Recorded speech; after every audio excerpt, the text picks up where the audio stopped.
God told him repeatedly. Rasulullah Sallallahu Alaihi Wasallam appeared to him and told him, "Huwa sadiqun, huwa sadiqun, huwa sadiqun." He's true, he's true, he's true.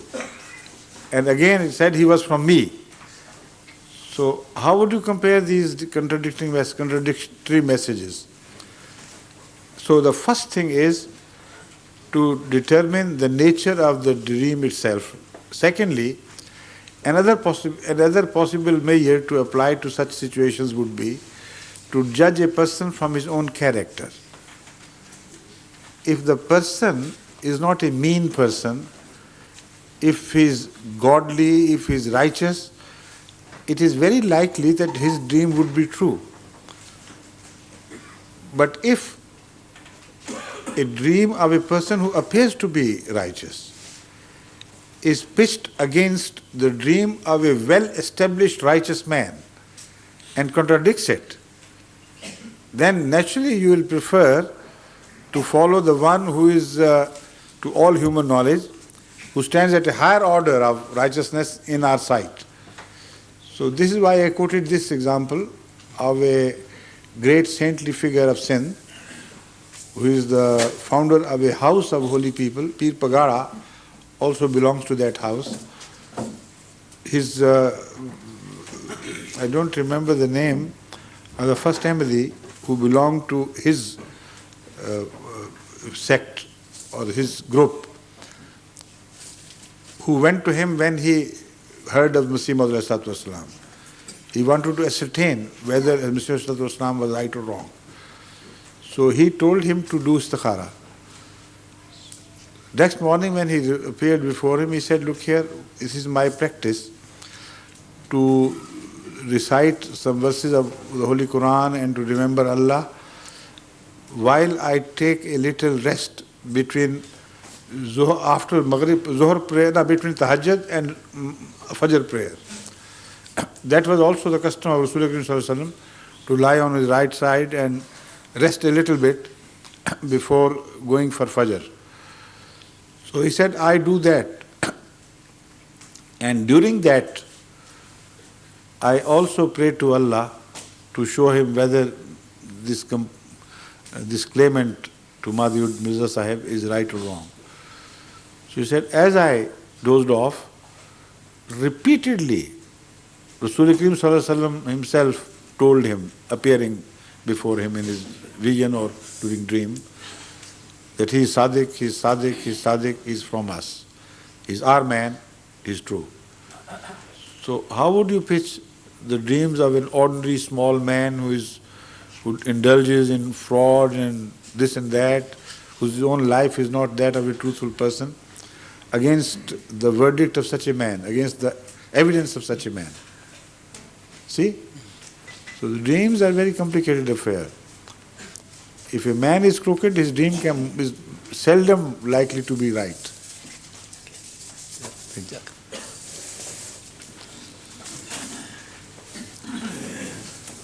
Somebody has bypassed you.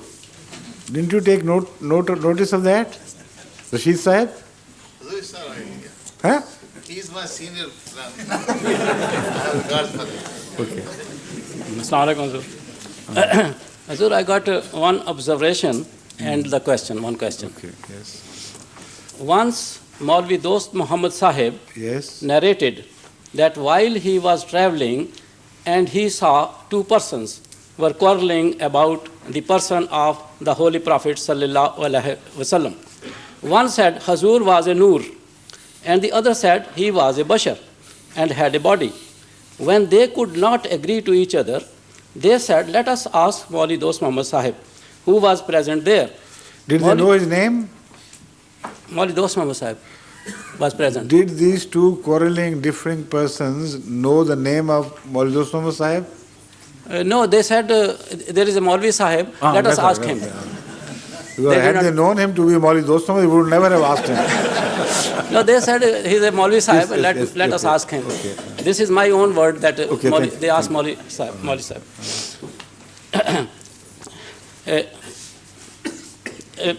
Let us, they said, let us ask Maulvi Sahib, who was present there. Yes. Maulvi Sahib said, the answer was easy, and that is the Holy Prophet sallallahu alaihi wasallam was a Nuri Bashar. Was? Was a Nuri Bashar. Right. So, did it resolve the quarrel? There is a question. Did it resolve the quarrel or not? I think everybody was quiet after that. That is just your imagination.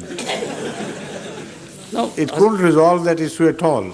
No, so but the debate should have started. Well, if he was Nuri Bashar, then he couldn't have shadows. And the other person might have said, because he was a Bashar, he must have shadows. So how could the debate end? No, this reminds me of an answer. No, this was Hazur Maulvi Sahib's answer. I know that. I say, if these two quarreling people had any sense in them, they should not have been satisfied with this answer. The debate should have continued on and on, only changing stance. Because it's not a satisfactory answer at all. Nuri Bashar, but the issue is, did he have the shadow or not? A shadow or not? If he was a Bashar, he should have a shadow. If he was a Nur, he should not have a shadow.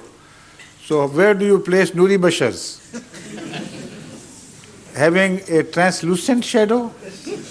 No, I mean, he was a... Yes, I'm telling you, this was Maulvi Sahib's answer. It is just a sort of, what they call chutkalabazi, no more. It reminds me of a joke about 6. In the Punjab, it's not necessary that it should be 6. But they generally attribute such jokes to 6. But I shouldn't, because this is wrong to condemn a people as symbols of stupidity or this and that, like the British do to the Irish people, unfortunately. I don't approve of it. So let me tell you without any names. Right. Two friends... By allowing me, you started... No, there is a question after that. Two friends were walking along when they observed a pigeon, eating something. And they stood, they said, what a beautiful pigeon it is. The words used in Urdu could mean either a male pigeon or a female pigeon. For male pigeon, the word is kabutar. For female pigeon, it is kabutri. So one of them said, what a beautiful pigeon. And the other said, what a beautiful pigeony.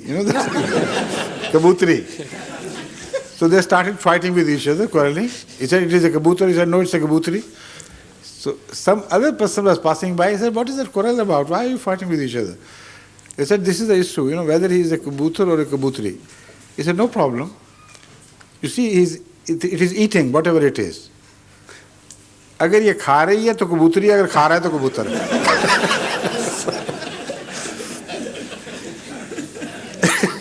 Now in Urdu, the verbs also are feminine or masculine. So if it is kabutar, then you say kha raha, he is eating. If it is kabutri, then you say kha rahi, with a downward reflection. You said, no problem. If it is kabutar, he is eating. If he is eating, in the upward direction, the verb used for males, then it is a kabutar, otherwise a female, no problem.